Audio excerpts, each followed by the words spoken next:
Chapter 38. Treadon Nelson. The murmuring voices from the kitchen grated on Treadon's already raw nerves. Abigail checked on him once, but they seemed so distracted. Even after the news of the missing girl and Jaren's sudden exit, it was like they only had time to nod at the fact that they'd finally told Treadon about Gabe's true identity and Abigail's role. What could be more important than finding a missing descendant? Treadon sat back against the bathtub. He'd stayed close to the toilet in case another wave of nausea took him down. He didn't even feel like he had the strength to get up off the floor, but he felt that constant pressure in the back of his mind, the pull in his chest that pulsed painfully. Find her. Find her. He pulled his legs up and rested his forehead on his knees. Something in his pocket jabbed painfully into his thigh. He felt the lump. With so much going on, he'd almost forgotten. He pulled the small journal and the amulet from his pocket, letting the amulet twist on the end of the chain as he held it in the air. He set the amulet on the edge of the bathtub. He held the journal in front of him, afraid to open it, afraid to leave it closed. The voices from the kitchen raised in intensity, but not volume. Treadon wanted to block out the sound, but curiosity pulled him to the door. He cracked the door and listened. "I'll go to the house Treadon mentioned," Gabe said. "I need to at least look." "Fine. I know we have to try," Abigail said, "but it feels so hopeless with the veil over the city. Why would they try to block me when they're already beating me to the Unguarded? They've never tried to shield what they were doing before." "And look at the large area," Gabe said. "They must be hiding something bigger than one child, something so bright it couldn't be missed." "What shines brighter than an Unguarded coming into their aura?" Abigail asked. "There are a few things. The most common would be a bonding between a descendant and their new guardian. The bonding creates an explosion of energy, but it couldn't be that." "Why not?" "It wouldn't make any sense. A bonding scatters all demon essence within its reach, a cleansing of the area. It's powerful, but the Triune would have no reason to hide a bonding. They would want to stop it at all costs." "What else?" "The only recorded event that created a pulse larger than a bonding was when Adiona absorbed the daggers." "Maybe they're moving the Unguarded," Abigail said. "All the ones they've taken. That would create a large aura, and they wouldn't want me tracking where they would taking them." "It's possible," Gabe said, drumming his fingers as he thought. "Keep an eye on the map. I'll check the girl's house that Treadon was talking about. Maybe I can find some clues as to where they have taken the others." There was no hope in Gabe's comment, and the sound of his surety of failure made Treadon shut the door. Ellie was missing, and no one could help him find her. There had to be more. Something she'd told him. Something she wrote down. Treadon opened the journal with shaky fingers. He felt another wave of nausea threatening, but he swallowed it down. The words were blurry. He blinked hard and made his eyes focus on the words written in Ellie's tight print.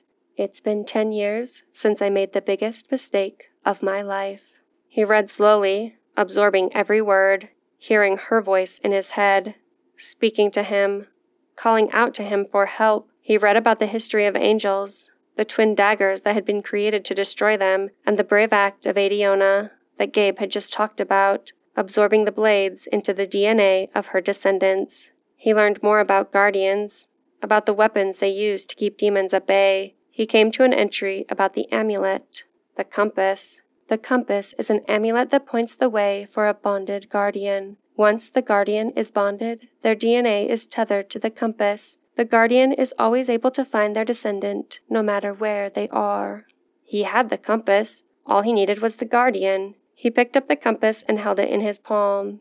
It raised, spinning in a beautiful display. It didn't stop. Of course it didn't point the way to Ellie. He would need to be the one who was bonded. But he wasn't. He knew what this meant. The journal had laid it out for him. There would be no room for another relationship. If Treadon helped find Ellie's guardian, he'd be giving up his chance. There would be no room for another commitment. But Ellie had already made that clear. Despite the pounding in his chest, the desperate pull toward her he'd felt since he met her, he would walk away, knowing she was happy, knowing she was safe. For the first time, Treadon understood his mom. He understood why Abigail had stood by Gabe all this time, even without his returned affection. She would do anything for him, and Treadon felt the same. He would help find the guardian Ellie had lost, have him find her, make sure she was safe, and then he would let her go. But not before. Not before, he was absolutely sure. Treadon pushed himself off the floor, closing the book and putting the amulet and journal back in his pocket. He stumbled out into the hallway and shoved the door open to Gabe's office. The perpetual motion device rotated on its platform like it had every day since Treadon could remember. Abigail came down the hall. "Are you okay? Why can't Gabe find his angel? If he has the compass, why doesn't it work?" Before Abigail could answer, the front door opened and closed, and Gabe stepped into the hallway. He shook his head at both their expectant looks. "There was nothing. Just like you said. I have another idea of how to find Ellie."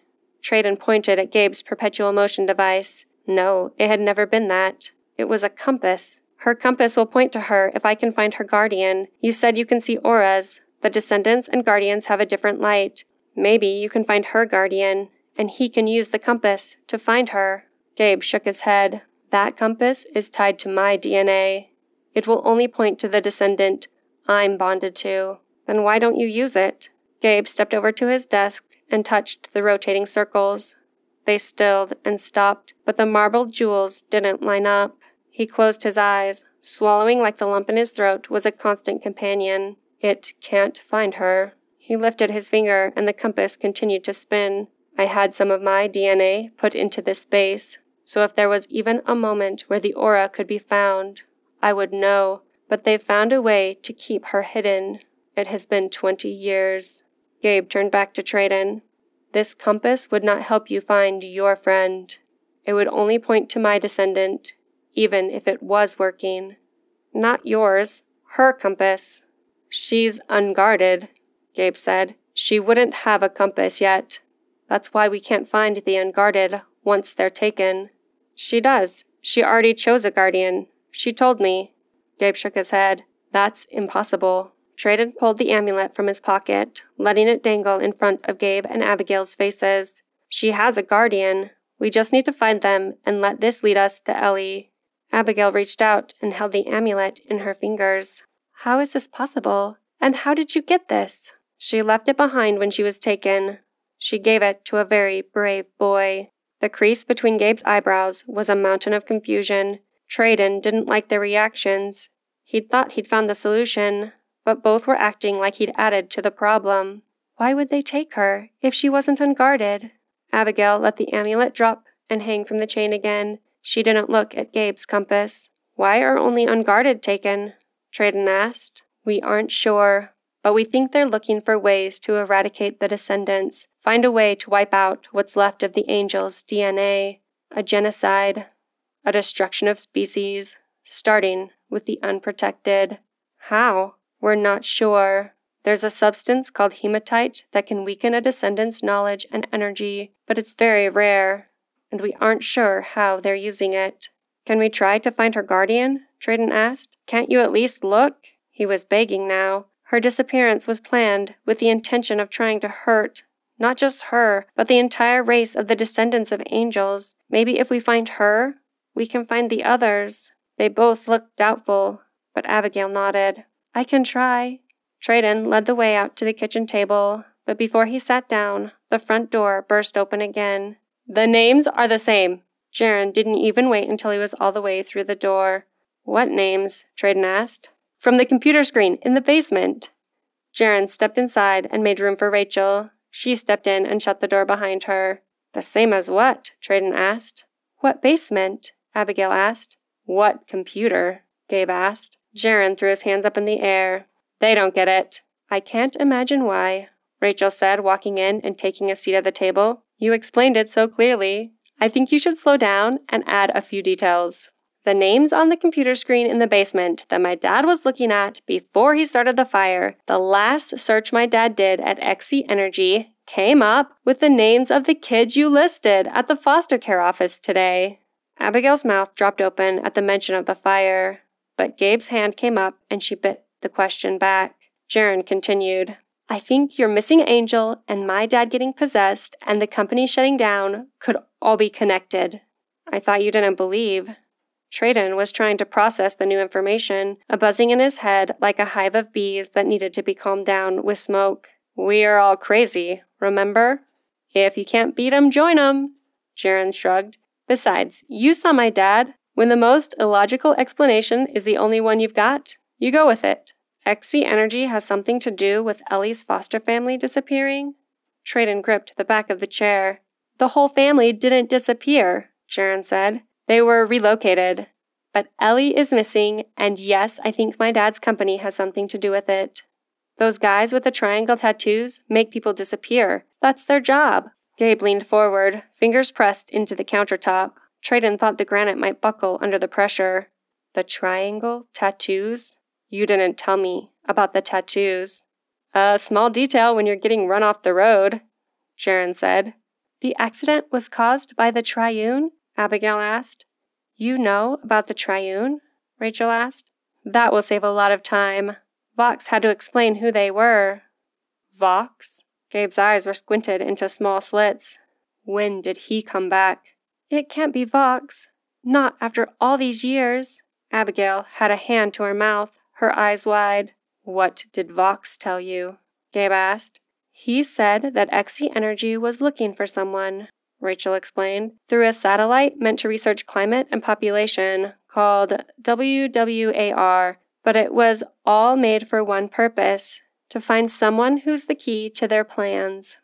It's been in front of us this whole time. Gabe straightened his shoulders. He went into his office, and when he stepped back out, he was strapping 2 double-sided swords to his back. Everything has been related. The missing Unguarded. They were using a satellite. The accident, the company shutdown, and now the way they are blocking your vision. Gabe turned to Jaren, standing tall, sword sticking out above each shoulder, face as dark and serious as Treadon had ever seen it. He looked every inch a guardian of angels. Where is your father now? Gabe asked. He's not at the house, Jaren said, shrugging, his hands buried in his pockets, his head hanging low.